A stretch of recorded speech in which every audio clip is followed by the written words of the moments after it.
எத்தனை முறை கீழே தள்ளினாலும் அத்தனை முறையும் தேவன் உங்களை மறுபடியுமாய் எழுந்து நிமிர்ந்து நிற்க பண்ணுவார். ஹல்லேலூயா. கிழக்கிலும் மேற்கிலும் இருந்து ஜெயம் வராது, கர்த்தரிடத்திலிருந்தே உங்களுக்கு ஜெயம் வரும். ஆம் தேவ பிள்ளைகளே, தேவன் உங்களோடு கூட இருக்கிறார். நிச்சயமாய் உங்கள் காரியம் ஜெயமாக முடியும். ஹல்லேலூயா. விசாசு சொல்லுவான், நீ தோற்று போய்விட்டாய், அவ்வளவுதான், உன்னால் ஒன்றும் செய்ய முடியாது என்று அவன் சொல்லுவான்.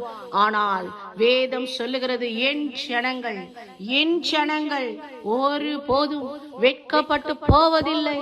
ஹல்லேலூயா. உங்களை வெட்கப்பட்டு போக தேவன் விடமாட்டார். ஆம் தெய்வ பிள்ளைகளே, நீ வெட்கப்பட்ட இடத்திலே கர்த்தர் மறுபடியுமாய் உன்னை தலை நிமிர்ந்து நடக்க பண்ணுவார். இந்த உலகம் உங்களை எத்தனை முறை பகைத்தாலும் இயேசு உங்களை நேசிக்கிறார். ஹல்லேலூயா.